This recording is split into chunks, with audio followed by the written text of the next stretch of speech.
बहुत बहुत धन्यवाद देता हूँ।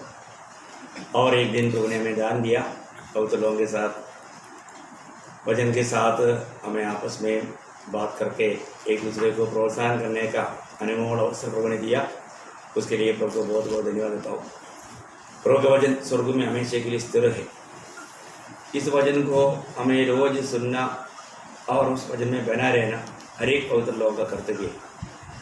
इसलिए मैं चाहता हूँ आज भी हम लोग जो जिस विषय में मतलब पढ़ाई कर रहा है वो विषय में डायरेक्ट आज प्रवेश करना चाहता हूँ, आउटलाइन ना देते हुए ज़्यादा से ज़्यादा समय, क्योंकि आज वचन के ऊपर हमारा मनन है, इस कारण और बातों में नहीं जाना चाहता।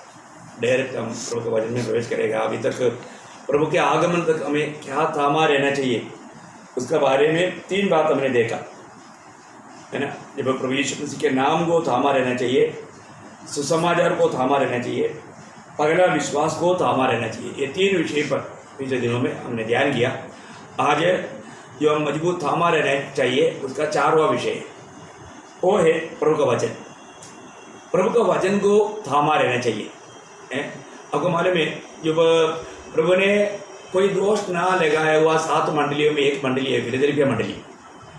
फिलदेल्फिया मंडली को बारे में प्रभु कहता है, उनका खूबी, एक बड़ा खूबी क्या था, प्रकाशित वाक्य उसका 3 अध्याय का 10 वचन पढ़ेंगे। तूने मेरे धीरज के वचन को थामा है। देखा, तूने मेरी धीरज की वचन को थामा है।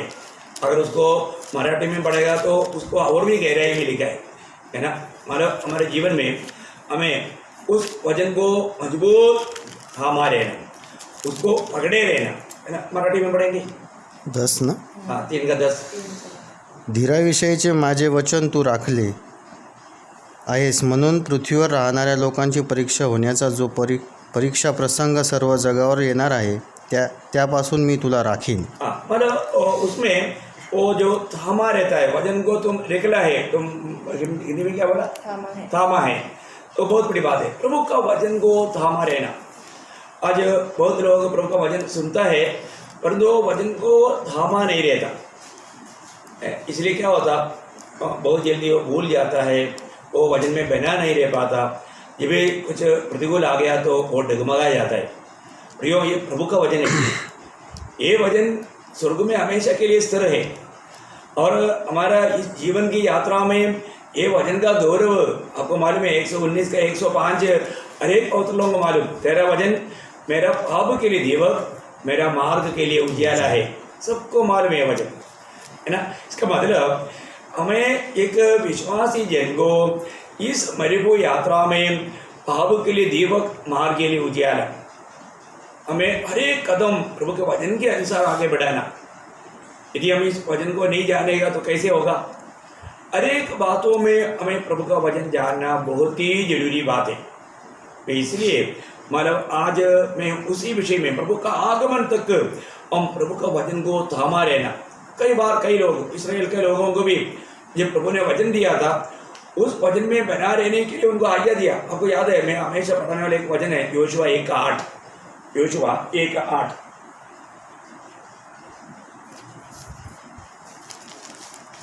ओ प्लीज, योशुआ का किताब 1 अध्याय का 8 वचन। व्यवस्था की यह पुस्तक तेरे चित्त से कभी न उतरने पाए, इसी में दिन रात ध्यान दिए रहना, इसलिए कि जो कुछ उसमें लिखा है उसके अनुसार करने की तू चौकसी करे। उस वचन के अनुसार करने में तू चौकसी करना। इस वचन अपनी चित्त से उधर नहीं जाना, इस वचन को दिन रात मनन करना। प्रियो, ये प्रभु का वचन है। ये वचन का गौरव जानेगा तो हम लोग मतलब ये वचन को कभी भी भूल नहीं सकता, छोड़ नहीं सकता, तुच्छ नहीं कर सकता। वचन का बहुत बड़ा गौरव है। आज भी लोग प्रभु का वचन के बारे में मुझे लगता है कि इसका गौरव में बहुत अनजान है। प्रभु का वचन को जो महत्व देना चाहिए वो महत्व नहीं देता। प्रभु का वचन हमें थामा रहना प्रिय। प्रभु का वचन प्रभु ने हमें दिया, एक बड़ा तोहफा है। इसके लिए मतलब अभी हमको मतलब पुराने नियम में भी यह बात बताया, लेकिन इस्राएल के लोगों के जीवन में क्या हुआ एक आधा बात मैं आपको बताऊं। दूसरा इतिहास उसका 30 अध्याय उसके 7 वचन में देखिए, इतना सुंदर वचन, प्रभु का वचन प्रभु अपने लोगों को पहुंचाया परंतु उन लोगों की हालत क्या था? उन्होंने मतलब दूसरा इतिहास उसका 30 अध्याय उसका 7 वचन है हमारे जीवन में हमें परखना प्रयोग। हम लोग ये वचन पाने के बाद में हम लोग वचन में रहता है क्या? उन लोगों के बारे में क्या प्रभु का कंप्लेंट था? अपने पुरखाओं और भाइयों के समान मत बनो जिन्होंने अपने पूर्वजों के परमेश्वर यहोवा से विश्वासघात किया था। देखा, मतलब उसका वचन में पूरा हो गया और उसने उन्हें चकित होने का कारण कर दिया, जैसा कि तुम स्वयं देख रहे हो। हाँ, मतलब उन लोगों ने प्रभु का सत्य वचन में बनाए नहीं रहा, वो वचन को छोड़ करके अपने मर्जी में भागने लगा। प्रभु को बहुत दुख हुआ। आज हमें प्रभु देखता है तो हमें प्रभु का वचन में बना रहने में कांध कुलसा है? प्रभु के सत्य वचन को थामा रहना प्रयोग। और वचन को अब थामा नहीं रहेगा तो एक खतरा क्या मालूम है? क्योंकि ये वचन सत्य वचन है। ये वचन को स्वीकारने से ही हमारा रोज हमारा प्राण के उद्धार में हम बैठते जा सकता है। अगर आप इस अच्छा वचन को थामा नहीं रहेगा तो वो व्यक्ति के जीवन में प्रभु और एक काम करेगा। दूसरा थिस्सलुनीकियों 2 अध्याय उसका 10 से 12 तक का वचन, ये भी एक सत्य चेतावनी का वचन है। मैं आपको बताना चाहता हूँ, वो ध्यान से सुनिए उस वचनों को। और नाश होने वालों के लिए अधर्म के सब प्रकार के धोखे के साथ होगा, क्योंकि उन्होंने सत्य से प्रेम नहीं किया जिससे उनका उद्धार होता। मतलब उन्होंने सत्य वचन से प्रेम नहीं किया, उन्हें उस अच्छा वचन को उन्होंने थामा नहीं रहा, जिसके द्वारा उसका उद्धार होता। हम उद्धार पाए हुए लोगों को, आपको मालूम है, हमें रोज उद्धार पाना है। हमारा आत्मा का उद्धार हुआ, मुक्त में हुआ, हमारा कुछ भी काम उसमें नहीं, परंतु उद्धार पाए हुए लोग प्रभु का वचन में बना रह करके रोज रोज उस वचन में बढ़ना चाहिए। रोज रोज हमें उस वचन के द्वारा हमारा प्राण का उद्धार होना, उस वचन के अनुसार चलेगा तब। सिर्फ वचन जानना भी काफी नहीं, वचन मानना है, वचन मानना है। आगे इसी कारण परमेश्वर उनमें एक भटका देने वाली सामर्थ को भेजेगा कि वे झूठ की प्रतीति करे। देखो, जो सच्चाई की प्रतीति नहीं करेगा आखिर में प्रभु उनको छोड़ देगा। प्रभु छोड़ने वाला अनुभव आएगा तो उसे क्या होगा आप सोचिए। प्रभु ही छोड़ दे तो फिर वो व्यक्ति का कैसा सुधार होगा? बिल्कुल एक बिगड़ा हुआ अनुभव रहेगा। इसका मतलब प्रभु उनको छोड़ दिया, इसका मतलब उसका नाश हो गया। और आगे, ताकि जितने लोग सत्य की प्रतीति नहीं करते वरन अधर्म से प्रसन्न होते हैं वे सब दंड पाए। देखो, वह सब दंड पाए, वह सब दंड पाए। प्रयोग ऐसा अवस्था कभी होने ना दे। प्रभु के वचन जो आता है उस वचन को थामा रहे। जब कल ये मैसेज आने में थोड़ा देर हुआ तो कई लोग फोन किया, मुझे उनके प्रति बहुत खुशी हुआ कि मतलब इसका मतलब कुछ लोग इंतजार में हैं, कुछ लोग संदेश आने में देर हुआ तो उनका दिल में तड़प हो गया। ऐसा अवस्था सुनकर के मेरे को बहुत खुशी हुआ। इसका मतलब मंडली में कुछ लोग मतलब उस हमारा जीवन के वचन के लिए भूखा प्यासा है। वास्तव में ऐसे होना चाहिए प्रिय, ऐसा होना चाहिए। हमें जरूर समय पर हमें प्रभु का वचन मिलना चाहिए और प्रभु के अनुग्रह है कि हम बराबर मतलब इस वचन को आपको पहुंचाने में हमारा परिश्रम कर रहा है। देखो, बहुत बड़ी बात है, वचन के प्रति भूख प्यास कभी भी कम ना होने देना प्रियो। ये वचन को अधिक अधिक चाहना, ये प्रभु का वचन है। इस वचन का महत्व का बारे में, इस वचन को अपनाने से लाभ का बारे में भिन्न भिन्न रीति में आज कुछ बातें, क्योंकि हम लोग वचन का खूबी, वचन की सविशेषता बहुत से बात देखा है। आज भी कुछ बातें जो प्रभु के आत्मा ने प्रकाश दिया मैं आपके साथ बांटना चाहता हूँ। उसके लिए आपको मालूम है, इस जीवन की यात्रा में इस वचन बिना हम कभी सिद्ध नहीं बन सकता, कभी भी सिद्ध नहीं बन सकता। तो इसका मतलब ये वचन का खूबी 2 तिमोथी 3 अध्याय 16-17 वचन में, पहले उसका 16 वचन पढ़ेंगे। संपूर्ण पवित्र शास्त्र परमेश्वर की प्रेरणा से रचा गया है और उपदेश और समझाने और सुधारने और धर्म की शिक्षा के लिए लाभदायक है, ताकि परमेश्वर का जन सिद्ध बने और हर एक भले काम के लिए तत्पर हो जाए। देखिए, प्रभु का वचन का खूबी, परमेश्वर का वचन क्या है? परमेश्वर का वचन परमेश्वर के मुंह से निकला है, उसका श्वास है, मतलब उसके ओर से निकला हुआ वचन है। है ना, वापस उसका शुरुआत पढ़ना। संपूर्ण पवित्र शास्त्र हाँ। परमेश्वर की शिक्षा से रचा गया है, परमेश्वर के प्रेरणा से रचा गया है। देखिए, परमेश्वर की प्रेरणा से रचा गया, उससे भी गहरा रहेगा। आप अगर मराठी में पढ़ेंगे तो परमेश्वर प्रेरित, परमेश्वर प्रेरित ऐसे लिखा। ओके, मतलब यहाँ पर हम देखते हैं कि हर एक पवित्र शास्त्र का वचन परमेश्वर की श्वास है। एक्चुअली ऐसे होना चाहिए, परमेश्वर से प्रेरित है, उससे बढ़कर परमेश्वर का श्वास है, परमेश्वर की श्वास है।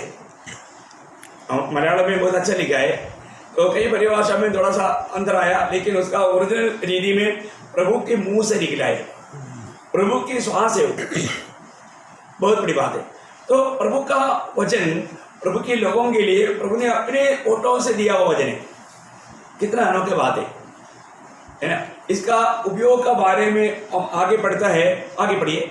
और उपदेश, आपको मालूम है उपदेश मतलब अनेक बातों में उपदेश वचन के द्वारा होना चाहिए।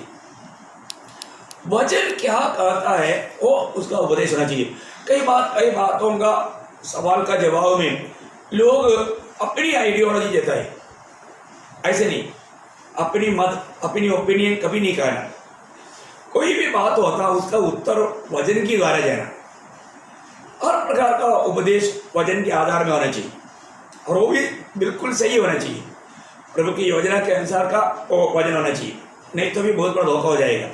मैंने कई बार देखा है कि लोग प्रभु का वचन जब सवाल करता है और उसका उत्तर वचन से नहीं देता, वो अपनी आइडियोलॉजी से देता है, तो वो सब धोखा है। उसमें भी उस विषय में प्रभु का वचन क्या कहता है करके जानना चाहिए ना। यिर्मयाह नबी की किताब 6 अध्याय का 8 वचन, यिर्मयाह 6 का 8।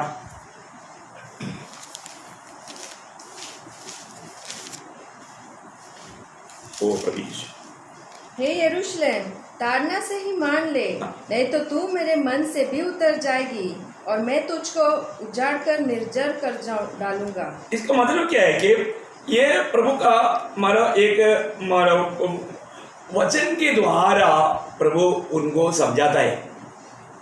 वो एक प्रकार का वचन की ताड़ना था, वचन की चेतावनी, ताड़ना, उसमें ही मान ले बोलता है। कभी कई बार लोगों को बोलता है इतना इशारे देते हैं अलर्ट हो जाता है, मतलब कुछ तो गलत हो रहा है, ऐसा प्रभु कहता है। वचन के द्वारा उसको उपदेश देना, हम प्रभु के वचन के बाहर नहीं जाना। प्रभु हर एक बातों में चाहता है कि हम प्रभु के वचन में बना रहे, वचन से बाहर हम अपनी बुद्धि की बातों में ना जाए। उस विषय के लिए क्या कहता है ये जानना है। कल संदेश के समय में हमारा बॉम्बे में हमारा एक व्यक्ति ने पूछा, और एक व्यक्ति विश्वास में आने के बाद में और वो विश्वास में ना होते हुए मर गया तो क्या होगा। मैं उसका उत्तर वचन से दिया, परंतु उसके बाद में एक भाई ने उसको एकदम उल्टा रीति में लिया। मुझे इतना दुख लगा, क्योंकि अगर हम जब इब्रानियों के पत्र 10 अध्याय का 39 में क्लियर लिखा है, मेरा धर्मी जन विश्वास से जीवित रहेगा, पीछे हट गया तो मेरा मन उससे प्रसन्न न होगा, मेरा मन उस पर प्रसन्न नहीं होगा। अभी अगर हम पीछे हट गया तो वो व्यक्ति का अवस्था क्या होगा, उस व्यक्ति में प्रभु प्रसन्न नहीं होगा। अपने जीवन में मतलब फिर उस बात तो इसराइल के लिए है या किसके लिए, ऐसा बात करने का कोई अर्थ नहीं है। उसके आगे भी उसका कठिन है, पर हम हटने वाले नहीं, हम हटने वाले नहीं कि नाश हो जाए, पर विश्वास करने वाले हैं कि प्राणों को बचाए। देखा, प्राण का उद्धार हम वचन में बना रहने के द्वारा है। प्राण का उद्धार, हम विश्वास से पीछे हटना बोलेगा तो हमारा प्राण के लिए हानिकारक है, हमारा प्राण का हानि होगा, हमारा प्राण का उद्धार नहीं होगा। वचन पूछेगा तो वचन से ही हमें समझाना। ये कोई इसराइल की बात नहीं, ये नया नियम की मंडली की बात है। कितने अज्ञान से लोग, भले बात तो मैं एक बात बताना चाहता हूँ, बहुत लोगों का बहुत बातों में शामिल होता है तो बड़ा दुख लगता है, क्योंकि वो कोई ना कोई वो मतलब दूसरे को भी पाव में गिराएगा। आपको याद होना चाहिए जब याकूब 3 अध्याय का 1 वचन, याकूब का पत्री 3 का 1, हे मेरे भाइयों, तुम में से बहुत उपदेशक न बने। देखा, तुम में से बहुत उपदेशक न बने, पहले बात क्यों? क्योंकि जानते हो कि हम उपदेशक और भी दोषी ठहरेंगे। और भी दोषी ठहरेगा। प्रियो, प्रभु के वचन को वो गलत रीति में कोई व्याख्या करे, उसको सिखाए, वो व्यक्ति कितना दोषी ठहरेगा। सत्य वचन को टेढ़ा मुड़ा करना कितना गलत बात है। आज बहुत लोग वचन में बना नहीं रहता, वचन के बारे में ज्ञान है परंतु वो वचन में बना नहीं रहता, इसलिए वो अपनी जिंदगी के अनुसार वो बात को मोड़ना चाहता है, नहीं तो वो मतलब पुराना बातें करके छोड़ना चाहता है। नो प्रियो, पुराना नियम से भी नया नियम बहुत गहरा है और खतरा है। पुराना नियम में व्यभिचार करेगा तो व्यभिचारी था, नया नियम में कुदृष्टि किया तो व्यभिचारी है। पुराने नियम में हत्या करेगा तो घातक था, नया नियम में क्रोध करेगा तो घातक है। आप सोचो, नया नियम पुराने नियम से भी मतलब आजादी दिया क्या? ये सब वचन का अज्ञानता है। वचन ना जानेगा तो इस प्रकार का धोखे में पड़ेगा। कई लोगों को क्या लगता है, बस मैं उधार पाया, अभी कोई प्रॉब्लम नहीं। नो, उधार पाया व्यक्ति को बहुत बड़ा जिम्मेवारी है। आप जो जिम्मेवारी नहीं समझ करके अपना मनमानी में जी रहा है, अब अभी तक सच में उधार नहीं पाया। एक बात मैं समझता हूं, जैसे प्रभु ने 12 चेलों को चुना, उसमें एक कौन था? एक शैतान था, इसके लिए था यूदा। ऐसा आज भी मंडली में है। मंडली में लोग सत्य वचन को टेढ़ा मोड़ा करने के लिए उत्साही रहेगा।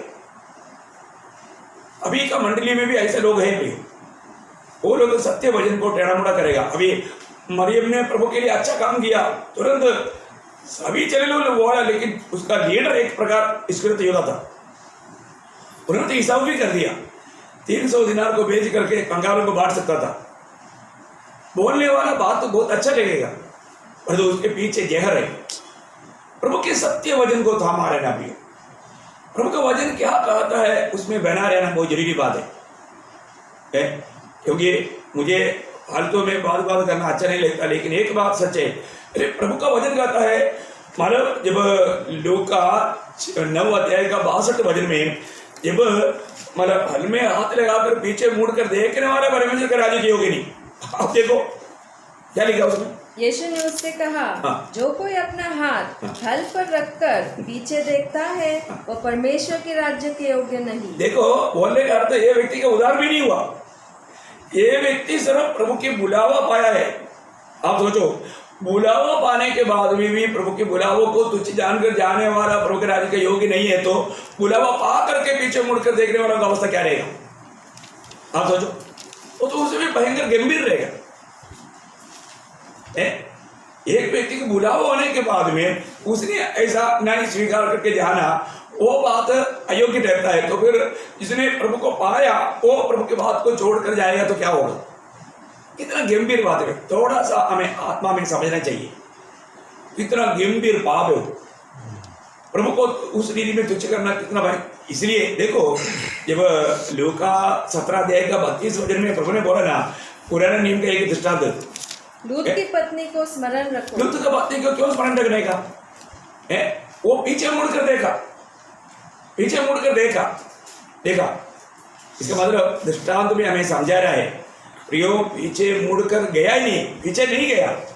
अभी इधर सवाल क्या है, अगर एक व्यक्ति प्रभु में आया परंतु वो हमारा आखिरी समय में प्रभु का विश्वास में बना नहीं रहा, तो इसका मतलब वो पीछे मुड़कर नहीं देखा, वो पीछे चला गया, उसका क्या होगा? उसको हल्का समझना चाहिए क्या? नहीं प्रियो, ये बहुत धोखा है। ये बातें हैं, लोग वचन को सही रीति में ना समझकर दूसरे लोगों को मालिश करके, कोई बात नहीं, इधर डेंजर बात है, सीरियस बात है।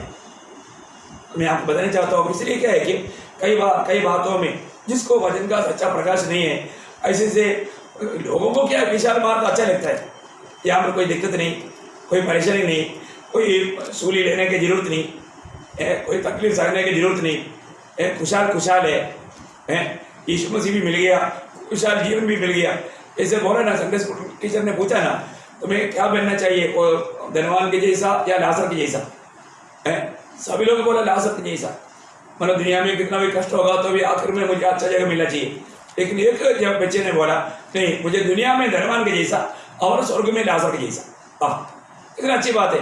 नहीं होगा प्रिय, 2 नौका में पाव लेकर के यात्रा नहीं रहेगा, 2 स्वामी का सेवा कोई नहीं कर सकता। इसलिए ये जो सपना छोड़ दो, प्रभु में बुलाहट पाया है तो यीशु मसीह को प्रभुता देना है तो हमें हमेशा प्रभु का सत्य वचन में बना रहना है। प्रभु का वचन में बना नहीं रहता वो सच्चा चेहरा नहीं। इसलिए इसका गौरव जानना, हम हर एक बातों को समझाना है तो वचन से समझाना भी, वचन से समझाओ प्रभु का वचन क्या कहता है। देखो, दो प्रकार का मृत्यु है, एक ही मसीह में मरना, नहीं तो पाप में मरना। यीशु मसीह ने खुद यूहन्ना 8:24 में कहा ना, यदि तुम मैं बहुत करके अगर तुम विश्वास नहीं करोगे तुम अपने पाप में मरोगे। एक ही मसीह में मरेगा, ऐसे है ना 8:24, यूहन्ना 8:24। इसलिए मैं तुमसे कहा कि तुम अपने पापों में मरोगे, क्योंकि यदि तुम विश्वास न करोगे कि मैं वही हूँ तो अपने पापों में मरोगे। बोले तो मतलब प्रभु यीशु मसीह ही वो मुक्तिदाता है, वो मसीहा है, हमें बचाने के लिए स्वर्ग से आया हुआ उस मतलब वायदा का प्रभु है, मतलब अब्राहम का बेटा, दावीद का संतान, वो प्रभु यीशु मसीह है। वो ही एकमात्र सच्चा जीवित प्रभु है, वही एकमात्र सच्चा उद्धार करता है। ये जानकारी अगर हम नहीं पाया, वो अनुभव में अगर नहीं आया तो बहुत बड़ा धोखा हो जाएगा, बहुत बड़ा धोखा हो जाएगा। हमने प्रभु यीशु मसीह को प्रभु मान करके ग्रहण किया है तो प्रभु को रोज प्रभुता देना भी है, सिर्फ ग्रहण किया काफी नहीं ना। कई लोग होता है शादी करने के बाद में भी अपना पुराना बॉयफ्रेंड के साथ घूमते रहेगा, ऐसे होता है क्या? नो, फिर तो पारिवारिक जीवन अच्छा नहीं रहेगा। आपने अगर शादी हो गया, आपका आपस में मगनी होने से लेकर के फिर आप एक के साथ ही प्रेम कर सकते हैं, दूसरे के साथ नहीं। ऐसा है तो फिर वो पारिवारिक जीवन सही कभी नहीं हो सकता। इसलिए आजकल बहुत मतलब बना नहीं रहता, बहुत परिवार जल्दी टूट जाता है। प्रियो, हमें परखना अपने जीवन में, आज मैं प्रभु यीशु मसीह को ही सिर्फ चाहता है क्या? अपनी मनमानी में जीने वाला बहुत भयंकर धोखा में यीशु मसीह को प्रभुता देकर के जीवन बिताना। तो यहाँ पर यह वचन क्यों दिया? उपदेश। प्रियो, वचन के द्वारा हम हर एक बातों को उपदेश करना, वचन क्या कहता है हमें वही सिखाना, उपदेश के लिए और आगे और समझाने का मतलब क्या है? इस वचन से हमें ताड़ना मिलना चाहिए ना। नीति वचन 10 अध्याय का 17 वचन, नीति वचन 10 अध्याय का 17 वचन, जो शिक्षा पर चलता वह जीवन के मार्ग पर है। देखो, जो शिक्षा मीन्स वचन के द्वारा शासन मिलता वो जीवन के मार्ग में है। परंतु जो डांट से मुंह मोड़ता वह भटकता है। देखो, वचन के द्वारा हमें डांटना, वचन जो कहता है उस बात को समझाना। शायद कई लोगों को ये भारी लगेगा, पर जो प्रियो, हमें इस वचन को सच्चा दिल से स्वीकारने की जरूरत है। वचन क्या कहता है उस बात से उसको चेतावनी देना। देखो, वचन ऐसा कहता है। देखो, आप उदार वाया बोल करके अभी भी आप गलत मार्ग में है तो है। आप जब प्रकाशितवाक्य 21 अध्याय का 8 वचन आपको मालूम है, प्रभु यीशु मसीह का पत्र आप देखिए, वहां पर क्या लिखा? कौन कौन नरक में जाने वाला है? परंतु डरपोकों और अविश्वासियों और घिनौनों और हत्यारों और व्यभिचारियों और टोनों और मूर्ति पूजकों और सब झूठों का भाग उस झील में मिलेगा जो आग और गंधक से जलती रहती है। किसके बारे में लिखा है? आप उदार पाया बोल करके आप अभी भी मानो व्यभिचार करके झूठ बोल के चलते रहेगा, अब कहाँ मिलेगा? स्वर्ग में। फिर तो ये वचन बदलना पड़ेगा, प्रभु का वचन को बदलना पड़ेगा। प्रियो, आप प्रभु में नया जन्म लिया है तो प्रभु का वचन कहता है 1 यूहन्ना 3:9 में, मतलब प्रभु से नया जन्म पाया हुआ एक व्यक्ति पाप कर ही नहीं सकता, क्योंकि उसका बीज उसमें रहता है। और तो आप अभी भी अपनी मनमानी में चल करके मैंने उधार पाया, अभी मेरे को कोई ताड़ना नहीं, प्रियो, वो इस्करियोत तो यूदा का भाई रहेगा, क्योंकि उसको समझता नहीं प्रभु की व्यवस्था क्या कहता है, प्रभु की वचन क्या कहता है करके सही रीति में जानना। प्रियो, मैं आपको बताना चाहता हूँ, आज ये दुनिया इतना गलत उपदेशों से भर गया और लोगों को मजा आता है गलत उपदेश सुनने से। हमेशा पाप अच्छा ही लगता है ना, शराब पीने वाले लोग या गलत काम करने वाले लोगों को मजा ही लगता है। परंतु प्रियो, आखिर वो कहाँ पहुँच जाएगा ये बात को जानना। और जो वचन क्लियर कहता है इस प्रकार का पाव में जी करके और आप वो पाव में मर गया तो प्रभु उसके साथ भाई बंदी नहीं कर सकता। हमें जरूर हम प्रभु का जन्म है तो नया जन्म पाया है तो प्रभु हमें ताड़ना देगा, परंतु ताड़ना से भी नहीं सुधरता है तो ताड़ना से भी नहीं सुधरता है तो और आखिर में क्या होगा? आखिर उसको प्रयोग प्रभु वहां पर शिक्षण दीदी बताया है, वो शिक्षण दीदी से भी बाहर चला जाता है तो इसलिए तो युद्ध को भी प्रभु ने चुना, प्रभु ने उनको भी सुसमाचार सुनाने के लिए अधिकार तय करके भेजा था, सब कुछ किया, आखिर में गया कहा अगर वो भी स्वर्ग गया है तो फिर ठीक है आप भी स्वर्ग जाएगा, आप मनमानी में जियो, और ऐसा नहीं है तो फिर थोड़ा सावधान रहना। वचन क्या कहता है प्रियो, वचन को आप ओवरटेक ना करें, वचन को ओवरटेक करेगा अपना बुद्धि इस्तेमाल करेगा वहां पर भयंकर धोखा खाएगा। हमें कितना हम प्रभु में हैं तो मसीह लोगों के जीवन पहला पत्रोस पहला अध्याय का 17 वचन में लिखा है बिना पक्षपात करते हुए न्याय करने वाला परमेश्वर को तू अब्बा पिता कहता है तो इस मरबो यात्रा में मनमानी में जियो, ऐसे है क्या? डर से बिताओ, भय से बिताओ, हैं? अपन प्रभु की भय ना रखते हुए जीवन बिताने का मतलब क्या है? वो व्यक्ति वास्तव में डुबकी लिया होगा परंतु उसका उद्धार नहीं हुआ, उसका नया जन्म नहीं हुआ, ऐसा सोचने का सवाल ही नहीं। और उसको थोड़ा भी प्रभु का वचन सुनने के समय में उसको भय लगेगा, डर लगेगा। मैं आपको बताना चाहता हूँ ये वचन कितना सुंदर है प्रिय, हर एक बात हमें वचन के द्वारा समझाया जाना बहुत जरूरी बात है। वचन में प्रभु में बने रहो प्रिय, प्रभु में जिएगा तभी तो प्रभु में मरेगा। रोज में मसीह में एक ही नहीं पड़ेगा ना, मैं मसीह में और मसीह मुझ में, और मसीह में मरना वही हम लोग प्रकाशित वाक्य 14:13 में पढ़ता ना, लिखो आपसे जो मसीह में मरते हैं वो धन्य है, वो अपना परिश्रम से विश्राम पाएंगे। बहुत बड़ी बात है प्रियो, जो मसीह में मरना है तो मसीह में जीना है, मसीह में जीना है तो मसीह में नया जन्म पाना है। जो मसीह में नया जन्म पा करके रोज मसीह में जीते रहेगा वही मसीह में मरेगा। ये बात बहुत गौरव का है, मैं विश्वास करता हूँ आपको समझ में आ रहा है, क्योंकि कई लोग कई प्रकार का गलत आदतों में जा करके धोखा खाता है प्रियो। यहाँ पर बोलता है ये वचन किनकी बातों के लिए, उपदेश के लिए और ताड़ना के लिए, समझाने के लिए और सुधारने के लिए। देखिए अगर हमारे जीवन में अगर हम कोई मार्ग से फिसल गया तो हमें सुधारना है वचन के द्वारा, प्रभु के वचन उनको देना, वचन से समझाना। देखो भाई अगर आप इस प्रकार का गलत मार्ग में चल करके आखिर में नाश हो जाएगा, अनंतकाल के नरक की आग में जाएगा। प्रियो पेड़ को फल से पहचानो, पेड़ अच्छा है तो फल भी अच्छा है, पेड़ बुरा है तो फल भी बुरा है। एक व्यक्ति प्रभु में है तो उसको समझाएगा तो वो समझेगा, परंतु जो प्रभु में नहीं है उसको समझाने के लिए जाने से ही समझ में आएगा कि ये प्रभु में नहीं है, प्रभु की आत्मा नहीं पाया। ये बात है हमको जानना चाहिए। आखिर में चारों बात, धर्म की शिक्षा मतलब परमेश्वर के सामने हमें सही जीवन कैसा बिताना है वो सारे बात हमें कौन सिखाता? वचन। ये वचन के द्वारा सिखाना, हम प्रभु के सामने कैसा जीवन बिताना चाहिए, ये कितना श्रेष्ठ बात है।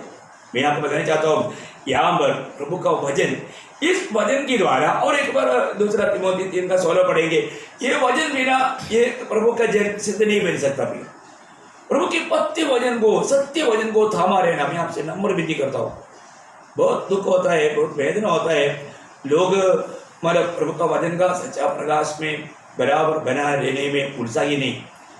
बने रहो प्रिय, सत्य वचन में बने रहो। आगे पढ़ना। संपूर्ण पवित्र शास्त्र परमेश्वर की प्रेरणा से रचा गया है और उपदेश और समझाने और सुधारने और धर्म की शिक्षा के लिए लाभदायक है, ताकि परमेश्वर का जन सिद्ध बने। देखो परमेश्वर का जन को सिद्ध करने वाला कार्य परमेश्वर का वचन करता है।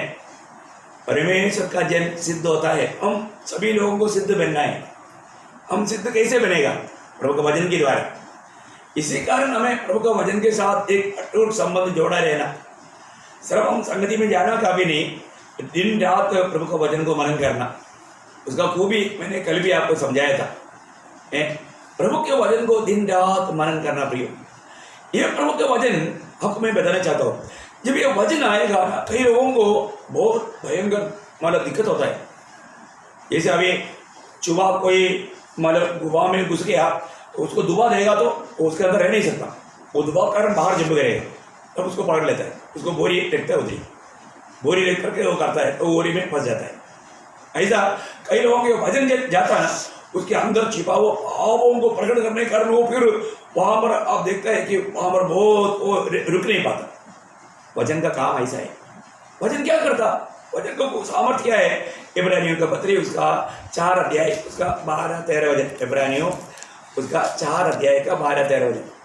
क्योंकि परमेश्वर का वचन जीवित और प्रबल, देखो परमेश्वर का वचन तो भी जीवित और प्रबल और हर एक दोधारी तलवार से भी बहुत चौका है। देखा, हर एक दोधारी तलवार से भी बहुत चौका है। हाँ। और प्राण और आत्मा को और गांठ और गूंदे गूंदे को अलग करके आर पार छेदता है और मन की भावनाओं और विचारों को जांचता है। देखो मन की भावनाओं मतलब आपके अंदर एकदम चिपका हुआ पापों को भी अलग करने के लिए ये वचन चाहिए। ये वचन ही उसको अलग कर सकता है। इसलिए आप देखना कई ऐसा गुप्त पापों में डूबा हुआ लोगों को ये जब वचन आता है ना, ये वचन आने के टाइम पर वो फिर वो सह नहीं पाता, उनके लिए असहनीय बनता है, क्योंकि ये वचन सब जानता है। फिर वचन जीवित है, ये जीवित वचन है। ये वचन हमारे आत्मा को और हमारा प्राण को है ना, मतलब उसको एकदम थोड़ा अलग करना एकदम मुश्किल की बात है। ये वचन जो भी तलवार ही उसको ये करता है, उसमें भी हमें धोखा देने वाला बात छिपा रहता है, उसको भी दूर करने के लिए उसमें सामर्थ्य है। उसका 13 वचन, सृष्टि की कोई वस्तु उसे छुपी नहीं है, वरन जिससे हमें काम है उसकी आंखों के सामने सब वस्तुएं खुली और प्रकट है। देखा, उस वचन मैं आपको बताना चाहता हूँ, उस वचन जब अंदर काम करता है तो वचन को बाद में काम और हमारे अंदर मतलब प्रभु का हित से मतलब बाहर की बात छिपा हुआ है वो सब निकाल कर लाता है। इसलिए वचन सुनना, ध्यान से सुनना। अपने जीवन में हम कहाँ पर धोखा खाया हुआ है, विरोधी ने हमें कहाँ पर मतलब फंसा कर रखा है, वो सारे बातों को वो बाहर लाकर हमें दिखाता है। प्रियो वचन बहुत अच्छा है। आपको मालूम है ये वचन हमने इधर भी पढ़ा, जीवित वचन है, जीवित वचन। वही हमारा बात हमारे नया जन्म के ऊपर वचन के द्वारे में कहने के टाइम पर पत्रोस ने भी कहा, पहला पत्रोस पहला अध्याय उसका 23 वचन, पहला पत्रोस पहला अध्याय का 23 वचन। क्योंकि तुमने नाशवान नहीं पर अविनाशी बीज से परमेश्वर के जीवित और सदा ठहरने वाले, देखो परमेश्वर की जीवित और सदा ठहरने वाले वचन के द्वारा नया जन्म पाया है। ये वचन क्या है? जीवित वचन है। प्रभु का वचन क्या है? जीवित वचन, सदा रहने वाला, अविनाशी वचन, कभी भी नाश नहीं होने वाला वचन। बहुत बड़ी बात है ना, ये जीवित वचन है प्रियो, ये कोई कथा कहानी की बात नहीं। जीवित वचन, उस जीवित वचन, अविनाशी वचन, कभी भी नाश ना होने वाला एक बीज, उस वचन के द्वारा नया जन्म पाया हुआ व्यक्ति को ये वचन जब सुनेगा, आपको मालूम है मतलब सब लोग छोड़कर गया तो भी 12 लोग रह गया, 12 लोग में एक स्पिरिट योद्धा भी था, आपको मालूम है, फिर भी रह गया है। आके प्रभु ने बोला तुम भी जाओ। प्रभु तुरंत पत्रोस ने क्या बोला मालूम है? पत्रोस बोलता है प्रभु हम कहाँ जाए? यूहन्ना 6 अध्याय का 60 से 8 वचन है। यूहन्ना पत्रोस बोलता है प्रभु हम कहाँ जाए हैं, क्योंकि जीवन का वचन तेरे ही पास है। क्या लिखा? हे प्रभु हम किसके पास जाए? हम किसके पास जाए? अनंत जीवन की बातें तो तेरे ही पास है। देखा, अनंत जीवन की बातें तेरे ही पास है। प्रियो ये अनंत जीवन की बातें जीवन का वचन है। ये वचन सुनने के समय में यदि हमारे जीवन में अगर काम नहीं होता वहां पर जरूर धोखा होता है। ये वचन सुनने के समय में जिसको वास्तव में प्रभु के साथ संबंध है तो उसके दिल में हलचल होता ही, आपको मालूम है जब प्रभु यीशु मसीह मृतकों से जी उठने के बाद 2 जन यरूशलेम से एमोस की ओर जा रहा था, तो यीशु मसीह भी उनके साथ चलने लगा। उनके साथ चलते चलते उनकी बातों में यीशु मसीह भी मिल गया। तो वो लोग भी प्रभु यीशु मसीह के पुनरुत्थान के बारे में विश्वास नहीं कर रहा था। वो लोग भी बोलते हैं कि ऐसे खबर सुनकर हम घबरा गए। आखिर में वो लोगों को पार करके यीशु मसीह जाने लगा, तो वो लोग बोला नहीं आज हमारे साथ रहो। प्रभु यीशु मसीह उनके साथ गया और जब भोजन के लिए बैठा, उस समय में प्रभु उनको रोटी आशीर्वाद करके उनको दिया, तो मतलब एकदम उन्होंने पहचाना और प्रभु उनके आंखों से मतलब चला गया।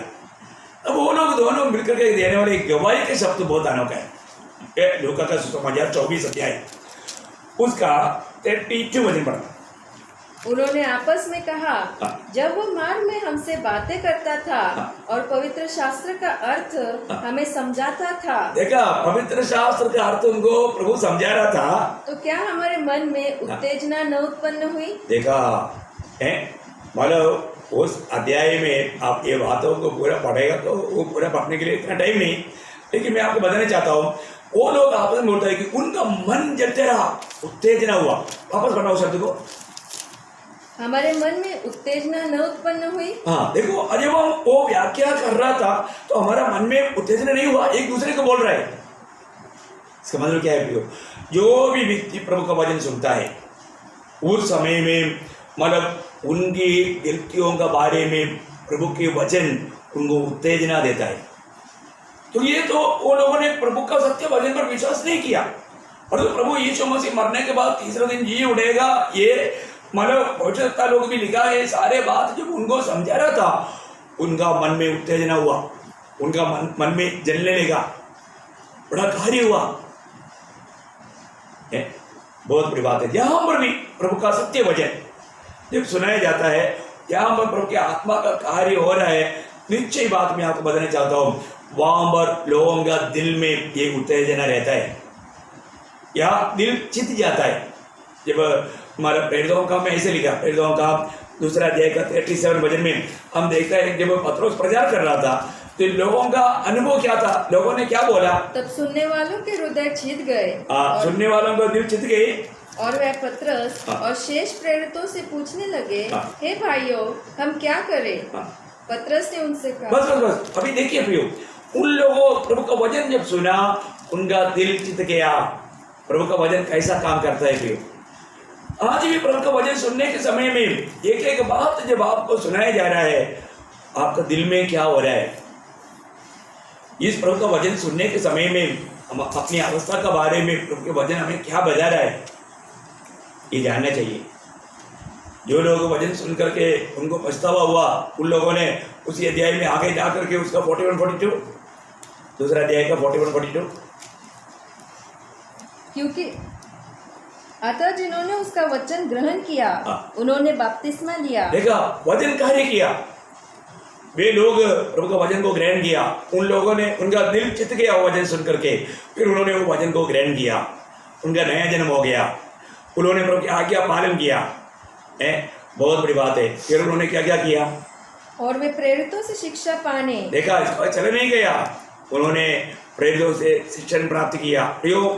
प्रभु का वचन ग्रहण करने के बाद में फिर सब कुछ हो गया करके मत सोचना, वो तो शुरुआत हुआ, नया जन्म हुआ, उन्होंने शिक्षण प्राप्त किया और संगति रखने, और उन्होंने संगति किया, और रोटी तोड़ने, प्रभुमेश किया, और प्रार्थना करने में लोग रहा। देखा, ये है शुरुआत का मंडली का स्वभाव। हमें ये बात को जानना चाहिए।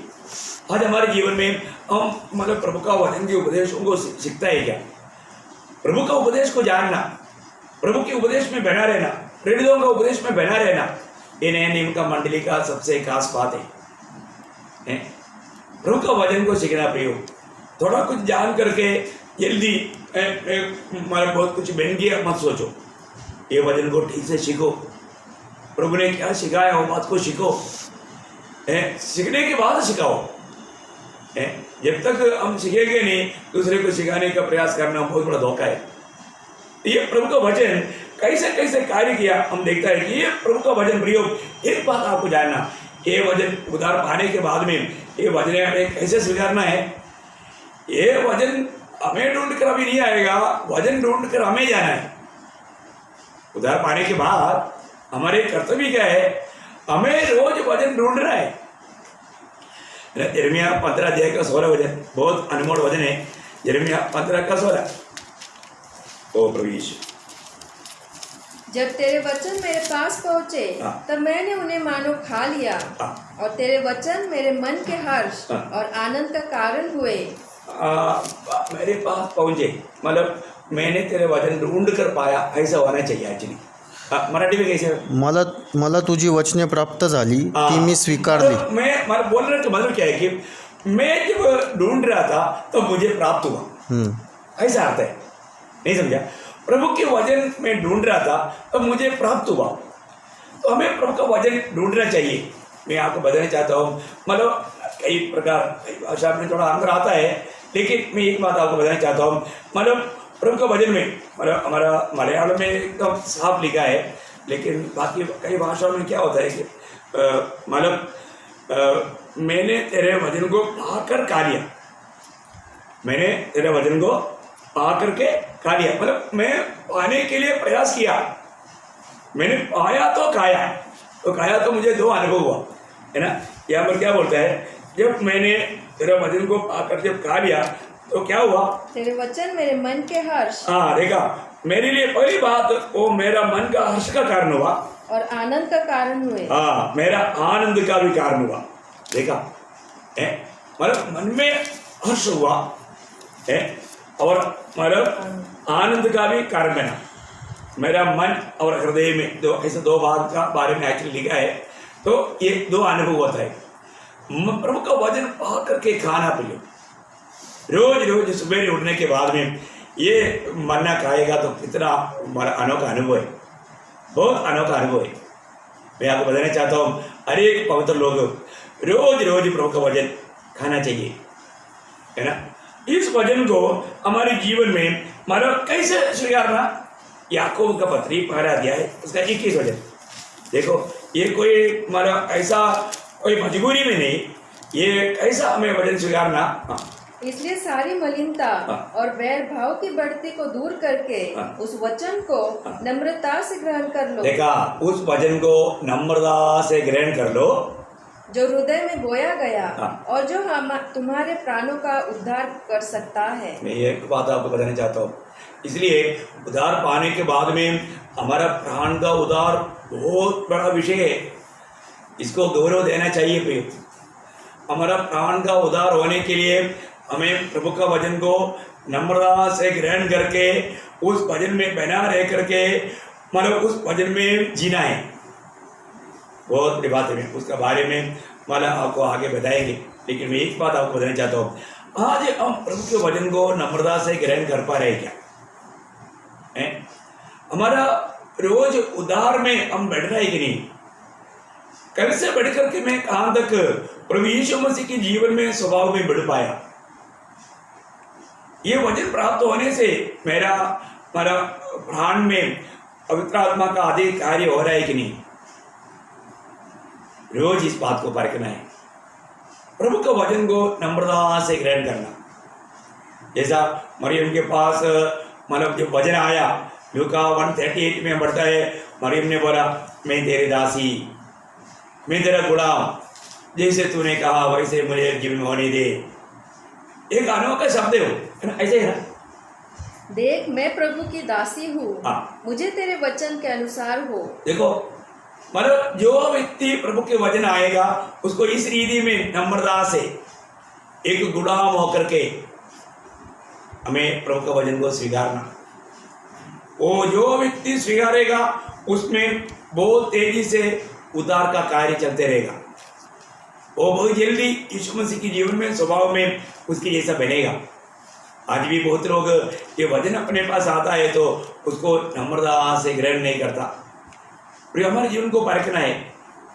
मेरे जीवन में मैं रोज प्रभु का वचन को मतलब ध्यान करने में, मतलब उसको स्वीकारने में मैं कैसा है। आज भी हमारा मन की विचार, मन की भावना, चिंता क्या है? मैंने आपको कल भी याद दिलाया था, भला भजन संहिता का 2रा वचन में भजन शुरुआत में ही वो गीत गाता है, भाग्यवान व्यक्ति कौन है? क्या ही धन्य है वह पुरुष हाँ। जो दुष्टों की युक्ति पर नहीं चलता हाँ। और न पापियों के मार्ग में खड़ा होता हाँ। और न ठट्टा करने वालों की मंडली में बैठता है। देखो हमारे जीवन में मतलब प्रभु के वचन ग्रहण किया हुआ व्यक्ति कभी भी फिर गलत मार्ग में नहीं जाएगा, गलत लोगों की संगति में नहीं जाएगा। एक उदार पाए वचन, ये तो आपका भी अनुभव रहेगा। हमारे भी जीवन में जब हमको आर्मी में 10 बजे टी ब्रेक रहता था, आधा घंटे का, और टी ब्रेक में वहाँ पर लोग इकट्ठा होता है तो इतनी गंदी और फालतू बातें होता है। इस कारण मैं उनके बीच में जाता ही नहीं था, अवॉइड किया। जाने तो चाय नहीं पीना, उस समय पानी पिएगा है। परंतु मतलब हमें कई बातों को अवॉइड करना पड़ता है, क्योंकि प्रभु के लोग मतलब ऐसे लोगों के बीच में रह नहीं सकता। मुझे एक बार मतलब पार्टी में बुलाया, आर्मी का पार्टी में हमेशा शराब रहता है, बड़ा गाना है। मैं बोला मैं बड़ा गाने में नहीं आएगा। बोला क्यों? बोला वहाँ पर शराब है और प्रभु का भजन गाता है, शराब पीते हुए भी तुम नहीं देखना। तो उन्होंने बोला नहीं, तुम्हारे लिए सॉफ्ट ड्रिंक्स लेगा ना, तुम्हारे लिए सेपरेट टेबल देगा, तुम उधर रह करके खाओ। मैं बोला सॉरी, मैं आप लोगों के बीच में आकर के अलग रहेगा तो भी मैं नहीं ले सकता, क्योंकि मतलब वहाँ पर गलत कार्य हो रहा है, उनके बीच में मैं नहीं रह सकता। वो लोग एकदम चकित हुआ है। प्रभु का भय मानने वाला ऐसा एक गलत स्थान में नहीं बैठ सकता। जब मैं मौसामिक में भी गया था, उधर क्या हो गया, उधर मतलब एक टेंट के अंदर सारे धर्म का मतलब वो फोटोस लगा हुआ है। मेरे को लोग क्या बोलते हैं, तुम्हारे यीशु का भी फोटो है, तो यीशु का फोटो के सामने बैठ देगा, देखो कितना है, और तू भी उधर ही संदेश देने का है। मैं बोला ये संभव नहीं। प्रियो हम ऐसा मतलब लोग अभी एक तो ऐसा फोटो का बात ही गलत बात है, उनको मालूम नहीं, अज्ञान के कारण है। लेकिन सबसे बड़ी बात क्या है कि मतलब इसी प्रकार का चतुराई से भगाने के लिए लोग कोशिश करेगा, और बहुत नामदारी किसी लोग जाता भी था। लेकिन हमें ये बात को जानना है, हमें काम पर बैठना, काम पर नहीं बैठना, किसके साथ चलना, किसके साथ नहीं चलना, सारे बातों के बारे में प्रभु के वचन में व्यवस्था में दिया हुआ है। ये बात को हमें अमल करना चाहिए, ध्यान देना चाहिए। नहीं देगा तो प्रभु का दिल में खुशी नहीं रहेगा। प्रियो ये सब पुराने नियम के लोगों के लिए नहीं। आपको मालूम है, जो व्यक्ति जिन जिन बातों से अलग होना चाहिए और जिन बातों में मिलना चाहिए, और ऐसा नहीं रहेगा तो आपको मालूम है, नया नियम में भी 2 कुरिन्थी 6 अध्याय उसका 14 से 18 तक का वचन आपको मालूम है ना। ये गंभीर एक प्रभु का वचन है, संदेश है।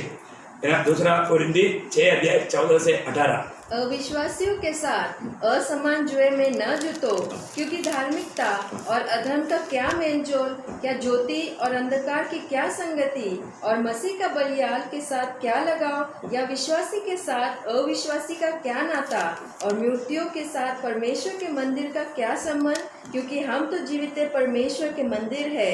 जैसा परमेश्वर ने कहा है, मैं उनमें बसूंगा और उनमें चला फिरा करूंगा, और मैं उनका परमेश्वर हूँगा और वे मेरे लोग होंगे। इसलिए प्रभु कहता है, उनके बीच में से निकलो, उनके बीच में से निकलो और अलग रहो, अलग रहो, और अशुद्ध वस्तु को मत छुओ, तो मैं तुम्हें ग्रहण करूंगा। तब प्रभु ग्रहण करेगा। प्रियो जिन जिन बातों से हमें अलग रहना है और हम अलग नहीं रहता, प्रभु ग्रहण नहीं करेगा। प्रभु बोलता है, अगर तुम ऐसे बातों से अलग रहेगा तब मैं तुम्हें ग्रहण करेगा। आगे, और मैं तुम्हारा पिता हूँगा, देखा, मैं तुम्हारा पिता रहूंगा और तुम मेरे बेटे और बेटियां होंगे। यह सर्वशक्तिमान प्रभु परमेश्वर का वचन है। हाँ, ये टोमी का वचन नहीं, ये प्रभु का दास टोमी का वचन नहीं, ये सर्वशक्तिमान परमेश्वर का वचन है। कई बार लोगों को क्या लगता है, नहीं नहीं नहीं वो भाई ऐसे बोलता है। नहीं भाई, वो भाई नहीं बोल रहा है, ये प्रभु का वचन है ना। आज मतलब उदार पावे लोगों में प्रभु रहता है। हम प्रभु का मंदिर है, हम अपना मनमानी में नहीं जी सकता। हमको ये याद रखना चाहिए, है ना। जब 1 कुरिन्थी उसका 6 अध्याय उसका 19 वचन में वो साफ साफ 19 और 20 दोनों वचन पढ़िए। क्या तुम नहीं जानते? जानना चाहिए ना, तुम नहीं जानते। अभी भी तुम प्रभु में आया, अभी भी वो पुराना चाल, पुराना रीति, पुराना संगति, पुराना आचरण, नो नो नो। प्रियो, इक्लेसिया प्रभु के लिए अलग किया हुआ, प्रभु का विशेष उद्देश्य के लिए अलग किया हुआ झूठ है, अलग किया हुआ झूठ है। प्रभु हमारे में रहता है, प्रभु हमारे में है। यहाँ पर वचन कहता है, क्या तुम नहीं जानते कि तुम्हारी देह पवित्र आत्मा का मंदिर है जो तुम में बसा हुआ है? देखा, तुम्हारे में प्रभु का आत्मा रहता है, प्रभु हमारे में रहता है। हमको ये ज्ञान होना चाहिए, मैं एक साधारण व्यक्ति नहीं, मेरे साथ सारे यूनिवर्स को बनाने वाला प्रभु रहता है। प्रभु ने ये दुनिया से हमें अलग किया, जो भी उद्धार पाया प्रभु। आज भी ये बात का समझ बहुत लोगों में कम है। अगर आपने उद्धार पाया है तो प्रभु ने आपको अपने लिए अलग किया है, प्रभु ने आपको अपने लिए उसकी महिमा के लिए खरीदा है। वहां पर वो शब्द आगे आता है, आगे पढ़िए। और तुम्हें परमेश्वर की ओर से मिला है और तुम अपने नहीं हो। देखा, तुम अपने नहीं हो, ये बात भी लोग नहीं समझता। अभी भी बहुत लोग ऐसा काम करता है, मैं मेरा है, मेरी मर्जी में जीऊंगा। अभी तक आपने प्रभु को नहीं जाना, आपका उद्धार हुआ करके आप हमारा ऐसा विश्वास करता है, धोखा है। आप प्रभु को ग्रहण किया है तो आपका उद्धार हुआ है, तो आपका नया जन्म आपने पाया है, तो प्रभु की आत्मा आप में है, आप प्रभु का मंदिर है, आप प्रभु का रहने का घर है, प्रभु आप में रहता है। तो फिर आपका जीवन कैसे होना चाहिए? प्रभु की इच्छा में होना चाहिए। आप प्रभु की इच्छा के लिए अलग किया गया। प्रभु का वचन क्या कहता है, ये सीखना भी, ये वचन को जानो। प्रभु का वचन की जानकारी नहीं है, आप अपन मैं उद्धार पाया, अभी बस हो गया, मैं नरक की आग से बच गया, अभी मैं जो मुझे अच्छा लगता है मैं वो करता हूँ, ऐसा मत करो। प्रभु आप में रह करके प्रभु आपको अपना महिमा के लिए इस्तेमाल करना चाहता है। आगे बढ़ना, क्योंकि दाम देकर मोल लिए गए हो। देखो, प्रभु ने हमें दाम दे करके खरीदा है। आपको मालूम है आजकल गुलामी की कार्य नहीं होता, परंतु एक समय में लोगों को, मनुष्य को भी खरीदा जाता था, गुलामियों का बाजार रहता था, है ना। प्रियो, मैं और आप प्रभु यीशु मसीह की पवित्र लहू से खरीदा गया है। प्रभु यीशु मसीह ने हमको खरीदा है। अगर आपका उद्धार हुआ है तो आप प्रभु यीशु मसीह का खरीदा हुआ है। आपको मालूम है, जो भी व्यक्ति खरीदता है वो उसकी कुछ उसके बारे में योजना है। मेरे और आपके बारे में प्रभु की योजना, मैं उद्धार पाया है तो फिर मेरे बारे में प्रभु की योजना जानना मेरा कर्तव्य है। पर वो भी नहीं जानेगा, बस मुझे तो मालूम नहीं, प्रभु ने, मैंने उद्धार पाया, बाकी क्या है मेरे को मालूम नहीं, ऐसा नहीं। भी हमें मालूम करना है। हमारा स्वामी हमें कहता है, वो हमारा स्वामी है, वो हमारा मालिक है, उसने हमें खरीदा है, हम उसका है, हम उसका धन है। और आगे, इसलिए अपनी देह के द्वारा परमेश्वर की महिमा करो। देखा, इस शरीर में जब तक रहता है तब तक हमें प्रभु का महिमा करते रहना। प्रिय, प्रभु का महिमा का कार्य करना, हमें प्रभु का वचन, ये सब हमें बताने वाला बात वचन है। प्रिय, वचन। आज हम कहां तक जो वचन सुनता है वो वचन को कहां तक हम मानता है। प्रिय, वचन जानना काफी नहीं, वचन मानना है। आज बहुत लोगों का स्वभाव क्या है, कई लोग वचन सुनते हैं और तो ये वचन मुझे मानना चाहिए करके मालूम। प्रभु के वचन में क्यों दिया? 119 का आपको याद होगा, 119 का 4 वचन बहुत महत्वपूर्ण वचन, सारे वचन महत्वपूर्ण है। मैं एक एक वचन पढ़ाने के टाइम पर बोलता हूँ ये वचन महत्वपूर्ण है, महत्वपूर्ण है, ये सारा वचन ताया हुआ है, महत्वपूर्ण है। ये वचन क्या बोलता है? 119 का 4, तूने अपने उपदेश इसलिए दिए हैं कि वे यत्न से मान जाए। समझ में आया? प्रभु ने यह वचन क्यों दिया, प्रभु का यह उपदेश क्यों दिया? प्रिय, हमें यत्न से मानना है ना। अभी प्रभु ने नोह को आज्ञा दिया ना, है जहाज बनाओ, तो उसके लिए परिश्रम करना पड़ता है। प्रिय, आज प्रभु ने हमें ये वचन दिया, ये वचन हमें क्या करना है? यत्न से मानना, यत्न से मानना। मैं आपको बताना चाहता हूँ, जो व्यक्ति अगला युग में प्रभु के साथ उस राज्य में, उस स्वर्ग राज्य में मिलना चाहते हो, है ना, उसको कई प्रकार परमेश्वर का राज्य भी कहा जाता है, स्वर्ग राज्य भी कहा जाता है। मैं आपको बताना चाहता हूँ, उस राज में मिलना चाहता है तो आपको मालूम है प्रभु यीशु मसीह का पहाड़ी उपदेश सबसे बड़ा गोल्डन उपदेश, वो उपदेश को आप बार बार पढ़कर ध्यान करना। और उस उपदेश, अभी मैं उस पूरा उपदेश को नहीं बोलने जाता हूँ, लेकिन उसका जो कंक्लूजन में प्रभु ने क्या बोला मैं उतना तो आपको पढ़कर बताना चाहता हूँ। जब मत्ती के सुसमाचार 5, 6, 7 ये तीनों चैप्टर हम लोग जो स्वर्ग राज्य की योग्य बनना चाहता है उनके लिए उपदेश है। आप इसको गहराई से समझो, ये शिक्षण तक आजकल लोगों को देता नहीं, ये जानना चाहिए प्रियो। मैं आपसे नम्र विनती करता हूँ, आप उन वचनों को ध्यान से प्रभु की आत्मा में पढ़ो। उसको कंक्लूजन करने के टाइम पर प्रभु ने उसका 7 अध्याय का 24 से 27 तक पढ़िएगा। इसलिए जो कोई मेरी ये बातें सुनकर उन्हें मानता है वो उस बुद्धिमान मनुष्य के समान ठहरेगा जिसने अपना घर चट्टान पर बनाया और मेह बरसा और बाढ़ें आई और आंधियां चली और उस घर से टकराई, फिर भी वह नहीं गिरा क्योंकि उसकी नींव चट्टान पर डाली गई थी। परंतु जो कोई मेरी ये बातें सुनता है और उन पर नहीं चलता वो उस निर्बुद्धि मनुष्य के समान ठहरेगा जिसने अपना घर बालू पर बनाया और मेह बरसा और बाढ़ें आई और आंधियां चली और उस घर से टकराई और वह गिरकर सत्यानाश हो गया। देखिए यहाँ पर आपको मालूम है प्रभु यीशु मसीह इस विषय को इतना विस्तार से बोलने के लिए अभी समय नहीं, लेकिन मैं आपको एक बात बताना चाहता हूँ प्रियो, मसीह जीवन में भी बारिश आएगा, बाढ़ आएगा, तूफान आएगा, मतलब हमारे जीवन में कई प्रकार का प्रतिकूल अवस्था हमें तोड़ने के लिए, हमारे आत्मीय जीवन का मतलब रुकाने के लिए, हमें गिराने के लिए, नष्ट करने के लिए, बर्बाद करने के लिए बहुत प्रकार का बात आएगा। परंतु इन सारे वातावरणों में हमें बना रहना है तो अनेक प्रतिकूलों में, कष्टों में, समस्याओं में पार करना है तो हमें प्रभु का सत्य वचन में बना रहना, उस सत्य वचन में नींव डाल करके जीवन को बनाना। और हमने ऐसे नहीं बनाया तो आज बहुत लोग प्रभु का ये वचन को सामा नहीं रहता, इस वचन में बना नहीं रहता। इस वचन सिर्फ उनके लिए कान की कुचली मिटाने के लिए, परंतु उसमें बना रहने के लिए तैयार नहीं, दाम देने के लिए तैयार नहीं। प्रियो, प्रभु बोलता है मेरे वचन सुनने वालों के बारे में नहीं, मेरा ये वचन सुनकर मानने वाला ऐसा करता है, मेरा ये वचन सुनकर वो ऐसा करने वाला, मानने वाला। प्रियो, आज हम वचन सुनता है और जो हम मानने के लक्ष्य में कहाँ तक सुनता है, और वो जिसको भी वचन बताता है वो वचन मानने के लिए अगर वो तैयार नहीं है तो वो आनंद दो ही नहीं सकता।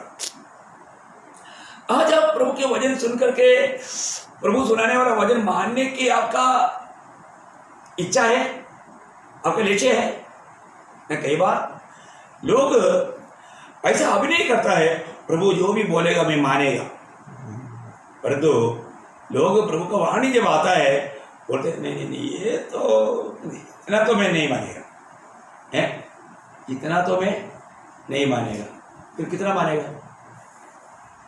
है? आपका इच्छा है ऐसा भी लोग हैं प्रियो। जो व्यक्ति प्रभु का वचन मानेगा वो वचन के कारण आनंदित और मगन रहेगा,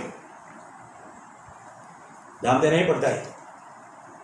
स्वर्ग राज्य का वेद ये जानने वाला आपको मालूम है, जब मत्ती के सुसमाचार 13 अध्याय का 44 वचन में क्या बोलता है? स्वर्ग का राज खेत में छिपे हुए धन के समान है, जिसे किसी मनुष्य ने पाया और छिपा दिया और साथ मारे आनंद के जाकर अपना सब कुछ बेच दिया और उस खेत को मोल ले लिया। हाँ, देखिए, आनंद से मारे सब कुछ दे दिया। देखो,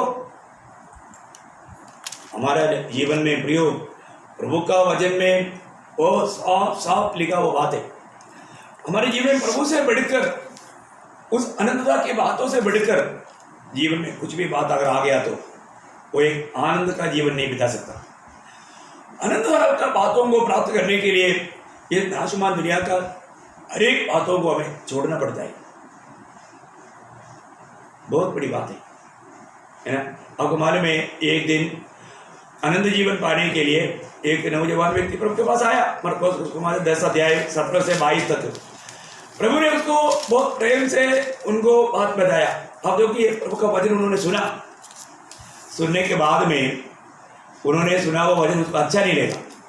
उसका 21-22 वचन पढ़ना। यीशु ने उस पर दृष्टि करके उससे प्रेम किया और उससे कहा, तुझ में एक बात की घटी है, जा जो कुछ तेरा है उसे बेचकर कंगालों को दे और तुझे स्वर्ग में धन मिलेगा, और आकर मेरे पीछे हो ले। इस बात से उसके चेहरे पर उदासी छा गई और वो शोक करता हुआ चला गया, क्योंकि वह बहुत धनी था। देखा प्रियो, वो व्यक्ति निराश होकर गया, दुखी होकर गया, जबकि वो आनंद से मारे जाना चाहिए था। यदि वो प्रभु की बात मानने का निर्णय लिया होता तो उड़ी मार कर जाता था। जब जक्काई प्रभु घर में आ गया तो प्रभु के सामने निर्णय लिया, वो उड़ी मारा। प्रभु को ग्रहण करके प्रभु की इच्छा मानने के लिए वो तैयार था। प्रभु के पास आने के बाद में बहुत ऐसे लोग हैं जो कि वो निराश होकर गया। आज भी आप प्रभु का वचन सुनने के बाद में आप दुखी है क्या? आपको कुछ ऐसे बात भारी लगा क्या? हमारे को भी प्रभु के वचन जो आता है तो वचन मानने के लिए हमें तैयार होना चाहिए। पर ये व्यक्ति वो बात सुनकर के वो मानने के लिए तैयार नहीं था, इसलिए उसको दुखी हो गया। यदि वो मानने के लिए तैयार होता तो वो कितना आनंद होता। अभी इसने अपने सब कुछ बेच करके उस स्वर्गराज के लिए मारो उसको खाली खेती खरीदा। आप सोचो, लोगों सब बोला होगा ये बुद्धू मनुष्य, इतना बड़ा करोड़पति, अपना घर, अपना गाड़ी घोड़ा, सारा संपत्ति, सारे भाग के बारे में सब देना पड़ता है तभी वो मिलेगा। ऐसा वो व्यवस्था। हाँ प्रियो, आज हमारे जीवन में प्रभु का बुलाहट पाने के बाद हम अपना सब त्यागने के लिए तैयार है क्या? लूका 14:33 में भी प्रभु ने बोला, जो भी अपना सब कुछ नहीं त्यागता वो मेरा चेहरा नहीं बन सकता। प्रियो, प्रभु से बढ़ करके, उस अनंतता की बातों से बढ़ करके कोई भी बात अगर हमारे जीवन में और हमारे दिल में रहेगा, वो इस आनंद का जीवन, एक विजय जीवन नहीं बिता पाएगा। हमें अपने आप को परखना है। ये जो वचन आया, ये वचन आपको कैसे लगा? ये वचन आपको अच्छा लगा? नहीं, कई बार लोग बोलते हैं नहीं हमको प्रभु में विश्वास है। प्रियो, विश्वास काफी नहीं। यीशु मसीह ने एक वचन पढ़ के मैं समाप्त करूंगा, यूहन्ना का सुसमाचार 8:31-32 वचन, बहुत अनोखा वचन है। ये इतना जल्दी वचन के ऊपर कितना भी बोलेगा तो पूरा वो जिंदगी भर बोलेगा तो खत्म नहीं होगा। तब यीशु ने उन यहूदियों से जिन्होंने उस पर विश्वास किया था कहा, यदि तुम मेरे वचन में बने रहोगे तो सचमुच मेरे चेलों ठहरोगे। तुम सत्य को जानोगे और सत्य तुम्हें स्वतंत्र करेगा। देखा उन्होंने क्या बोला? विश्वास किया हुआ यहूदियों को बोला, विश्वासियों को बोला। विश्वास करना काफी नहीं प्रियो। हम प्रभु का वचन कहता है, यीशु मसीह कहता है, यदि तुम मेरा वचन पर बना रहेगा तो, बोलेगा तो, ये वचन मानेगा तो। इस वचन पर बना रहने का अर्थ इस वचन को मानना। इस वचन मानेगा तो वास्तव में तू सत्य ही जानेगा, तू मेरा चेला बनेगा। प्रभु का चेला बनने की इच्छा है तो सर्व विश्वासी बनकर मत चलना, वचन मानने वाला बनना। चेला बनने के लिए दाम देना पड़ता है प्रियो, वचन मानने के लिए दाम देना ही पड़ता है। वो कैसे दाम देना है, वचन में कैसे बना रहना है, वचन मानने से क्या होता है, ये मैं अगर प्रभु का आगमन देरी हुआ तो कल आपको बताएंगे। और ये वचन की बात बहुत गौरव का है। वास्तव में वचन के बारे में कितना भी बोलूं तो इतना जल्दी खत्म नहीं होता विषय, क्योंकि वचन से मूल्यवान बात कुछ भी नहीं। और हमारे लिए, हमारा पाप के लिए दीपक, हमारा मार्ग के लिए उजियारा वचन है प्रियो।